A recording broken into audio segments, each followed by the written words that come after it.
几内亚比绍地处非洲西海岸，其境内水资源丰富，河流纵横，湖泊密布，素有热带水乡之称。最初，几内亚被用来指代广阔的非洲西部沿海地区。葡萄牙殖民者到达此地时，询问当地人该地名称，一位巴兰铁人回答说 Bissau。Bissau 意为往前走，葡萄牙人误以为这是地名，于是将其记录在地图上，从此这个地区被称为比绍。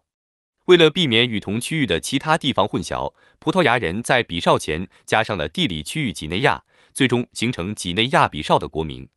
几内亚比绍国土面积与瑞士相当，其首都为比绍。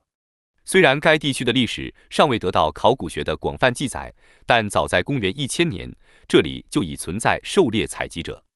在10世纪前后，几内亚比绍沦为加纳王国的一部分。从12世纪开始，几内亚比绍又相继被马里帝国、桑海帝国征服。葡萄牙航海家努诺·特里斯坦于1446年发现了几内亚比绍的海岸。从1450年起，当地与葡萄牙进行了奴隶、黄金、象牙和香料贸易。葡萄牙的垄断在17世纪末结束，在接下来的几个世纪里，葡属几内亚周围的领土成为法国和英国的财产。葡萄牙未对内陆地区提出主权要求，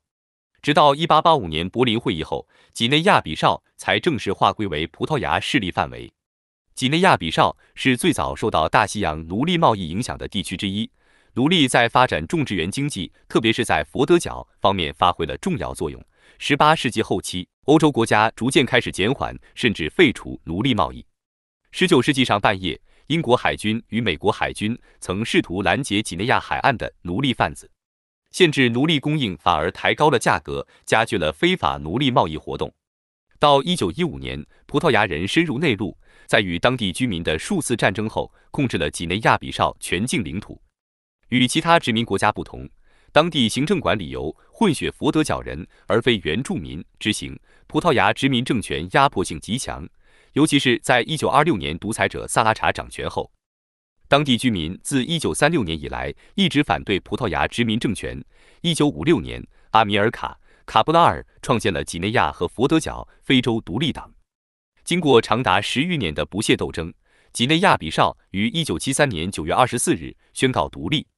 作为同时统治两个国家的执政党，几内亚和佛得角非洲独立党致力于将几内亚比绍与佛得角合并成一个国家。然而，随着几内亚比绍军事强人若奥·贝尔纳多·维埃拉在1980年通过政变上台后，由于遭到时任佛得角总统阿里斯蒂德·马里奥·佩雷拉的强烈反对，两国之间矛盾激化，合并彻底失去可能性。4年初，佛得角总统带领亲信建立佛得角非洲独立党。当年的年底，几内亚比绍境内的几内亚和佛得角非洲独立党成员通过投票，决定沿用原名，但两国一党的状况却成为过往。几内亚比绍独立后，政局长期不稳。从1974年到2012年间，几内亚比绍经历了16次未遂政变，更换过12位国家元首。1974年至1977年，由于农产品出口价格上涨，几内亚比绍经济状况有所好转。但1977年，几内亚比绍遭受特大干旱，几内亚比绍40%的粮食依赖外援。1983年以来，几内亚比绍实行开放政策，努力扩大出口。1984年，几内亚比绍农业产量创独立以来最高纪录。然而，几内亚比绍经济表现依然低迷，财政继续依赖外国援助来应对日益增长的赤字。1994年，几内亚比绍独立20年后，举行了首次多党立法和总统选举。1998年，一场军事政变引发了几内亚比绍内战，导致30万人流离失所。1999年5月，军政府任命前议会议长马拉姆·巴卡伊·萨尼亚为临时总统。2000年2月，临时政府移交权力，反对派领导人昆巴·亚拉在2轮透明的总统选举后上任。几内亚比绍的经济因内战和军方干预而遭受重创，使其恢复民主的进程变得复杂。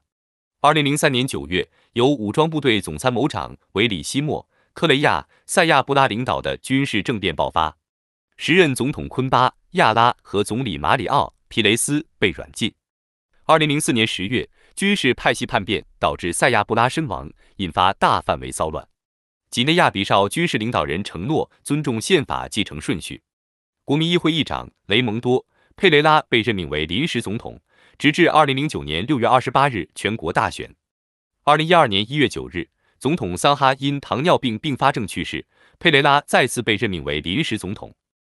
2012年4月12日晚，该国军方成员发动政变。4月18日，政变军方同该国多个反对派政党签署协议，宣布解散全部政府机构，国家进入最长为2年的过渡期，并将在过渡期满后举行总统和议会选举。2014年大选，何塞·马里奥·瓦斯当选几内亚比绍总统，瓦斯成为首位任期满5年的民选总统。然而，他在2019年总统选举首轮投票中落败，最终乌马罗·西索科·恩巴洛胜出。几内亚比绍目前是联合国公布的最不发达国家之一。几内亚比绍是典型的农业国，农业人口约占全国劳动力的85%。几内亚比绍主要经济作物为腰果，腰果出口占出口总额的80%以上。几内亚比绍是大西洋最重要渔场之一。几内亚比绍沿海大陆架长160公里，专属经济区约7万多平方公里，拥有鲮鱼、对虾、龙虾、螃蟹和软体鱼等海产品，向外国渔轮发放捕鱼证是几内亚比绍主要外汇来源。